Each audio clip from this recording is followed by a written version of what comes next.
જઈ અને ભળી જાય છે. એટલે દીકરીને વાલનો દરિયો કીધો.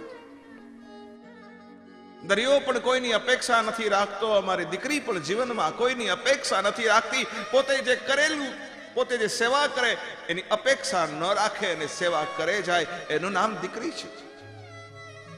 પોતાની જાતને ઘસી નાખે પોતાના બાપની આબરૂ માટે, એનું નામ દીકરી છે. દરિયામાં ગુણ છે અપેક્ષાનો, જે નથી રાખતો એવો ગુણ મારી દીકરીમાં છે. બીજો ગુણ, દરિયો બધાને ભળવા દે છે, અમારી દીકરી બધાની માલિક પર ભળી જાય છે. અને ત્રીજો ગુણ દરિયાનો છે, દરિયાને મર્યાદા છે. આટલો મોટો હોવા છતાંય એને મર્યાદાઓ છે, એને કાંઠાઓ છે. અમારા સૌરાષ્ટ્ર ગુજરાતની દીકરીઓને પણ જીવનમાં મર્યાદા છે. દરિયો પણ ક્યાંક મર્યાદાથી બંધાયેલો છે અને અમારી દીકરીના જીવનો પણ મર્યાદાથી બંધાયેલા છે. દોસ્તો, કહેવાનો મને આનંદ છે, મને ગર્વ થાય છે દીકરીના જીવન માટે જ્યારે વાત કરવા બેઠો છું કે દરિયા કરતા એક ડગલું અમારા દેશની દીકરી આગળ છે. અને એ છે, દરિયાની અંદર ઓટ અને ભરતી હોય છે. ઓટ પણ આવે, ભરતી પણ આવે, પણ અમારી દીકરીના જીવનના દરિયાની માલિકો હંમેશા પ્રેમની ભરતી રહે. એની માલિકો કોઈ દી ઓટ ના આવે. ગમે એવું સમય હોય એ દીકરી સમયને સાચવી લે. બસ એટલા માટે અમે દીકરીને વાલનો દરિયો કીધો છે. कई लोग कहते हैं कि यह कार्यक्रम रोने धोने का है, दाढ़ी वाला बहुत रुलाता है. हम किसी को नहीं रुलाते दोस्तों. આ કાર્યક્રમની અંદર સ્ત્રીઓને સન્માન આપવામાં આવ્યું છે. આ કાર્યક્રમમાં માં બેન દીકરીને ઇજ્જત દેવામાં આવી છે. પુરુષોની અંદર મને 3 પાત્ર ગમે છે. એક પાત્ર છે બાપનું, બીજું છે દીકરાનું, ત્રીજું છે ભાઈનું. પુરુષમાં મને એક પાત્ર ગમતું નથી અને પાત્ર છે પતિનું. જે આજની બહેનો દીકરીઓને પણ નથી ગમતું. શું કામ? એટલા માટે કહું છું કે જે દીકરી પોતાના માને છોડે, બાપને છોડે, ભાઈને છોડે, બહેનને છોડે, બહેનપણીને છોડે, વતનને છોડે, ખાનદાન બાપની ખાનદાન દીકરી, બાપ એમ કે બેટા ઘર બહુ સારું છે, મૂર્તિઓ બહુ સારો છે, અને દીકરી બાપને કાંઈ પૂછે નહીં, 4 મંગળ વર્તી અને સાસરે વહી જાય. પોતાના બાપની પર વિશ્વાસ રાખીને દીકરી નીકળી જાય. પોતાના જીવનને એક અજાયના પાત્રને સોંપી દે, જે પરિવારને કોઈ દિવસ પણ ન જોયો હોય, જેની યારે કોઈ દી ઓળખાણ ન હોય. એક બાપના કહેવાથી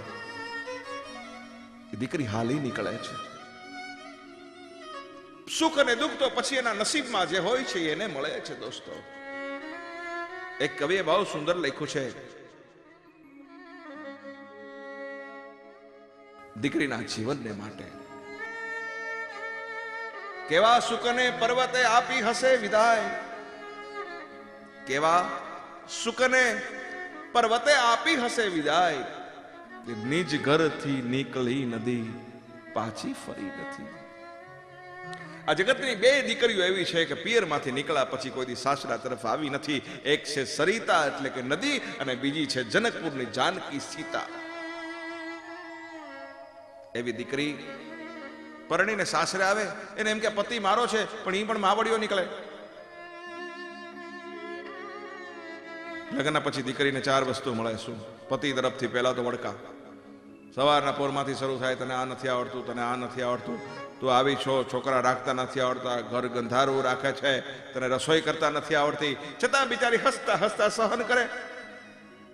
બીજું, જ્યારે ઝઘડો થઈ જાય ત્યારે પતિદેવ એમ કે ચાલ નીકળી જા, કાઢી મૂકીશ, તારા બાપનું ઘર નથી, હજી મને બીજી મળી જાય. મારા પતિદેવોને કેવું છે કે આ મળી છે ને એમાં 10 જણાએ ભલામણ કરી છે ત્યારે તમારો મેળ ખાધો છે, હાલી મળોમાં કાઢી મૂકીશ કરોમાં, અને ક્યાં એનો બાપો બાવડું પકડીને તમારે ઘેરે દેવા આવ્યો તો, તમે ભોં કરતા એને ઘેરે લેવા ગયા હતા 5 લાખ રૂપિયાનો ખર્ચો કરી. જ્યારે હોય ત્યારે દીકરીઓના અપમાન થાય, છૂટાછેડા દઈ દઈશ. હવે તારો સિંગલ છેડાનો ક્યાંય મેળ ખાતો નહોતો, આ દીકરીએ છેડો ભેળો કર્યો ત્યારે તારો છેડો જોઈ થયો છે. ત્રીજી વસ્તુ, જ્યારે હોય ત્યારે પોતાની પત્નીને કહેતો હોય, બુદ્ધિ વિનાની છો, તારી બુદ્ધિ પગની પાનીએ છે. મારા પતિદેવોને એ કહેવું છે કે આ બુદ્ધિ વિનાની હોય તો પરીક્ષા કરો, કાલ સવારે 5 લાખ રૂપિયા આપો ને કયો કે 5 કલાકમાં વાપરી નાખજે, જો વધે મને કહેજો. બુદ્ધિશાળી છે, તમારા ઘરની લક્ષ્મી છે. ચોથી વસ્તુ, પતિદેવો તરફથી મળે છે એટલે મને પતિઓનું પાત્ર ગમતું નથી, અને એ છે જ્યારે હોય ત્યારે એના બાપ સુધી પૂગી જાય. તારો બાપ આવો છે, તારો બાપ આવો છે, તારી માં આવી છે, તારી માએ મને છેતરી લીધો, તારા બાપે મને ભટકાવી દીધી, નવી ગાડી લીધો, જરાક જોરથી દરવાજો બંધ કરે તો કે તારા બાપને ઘરે કોઈ દી ગાડીમાં બેઠી હતી.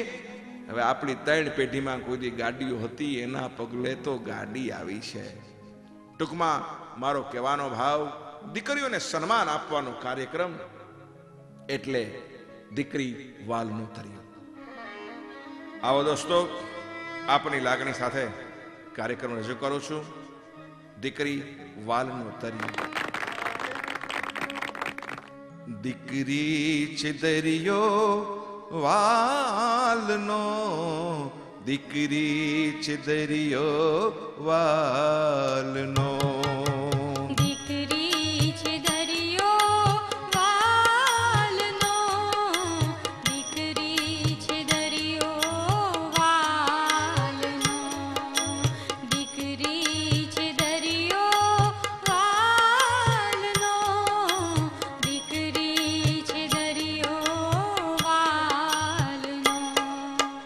કરજો જતન તમે લાડકડી ના, કરજો જતન તમે લાડકડી ના, ટુકડો હૃદયના બાપનો નથી એ ભારો સાપનો.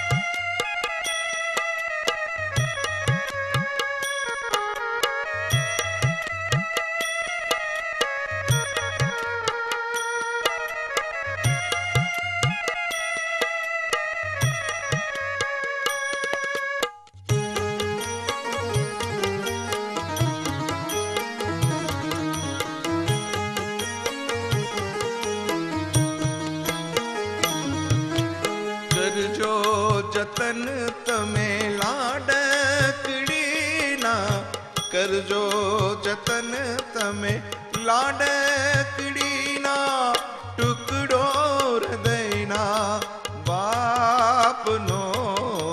દીકરી છે દરિયો વાલનો, દીકરી છે દરિયો વાલનો. ટુકડો હૃદયના બાપનો.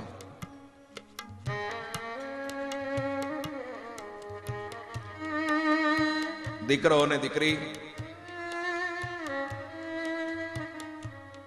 દીકરો માનો અને દીકરી બાપની.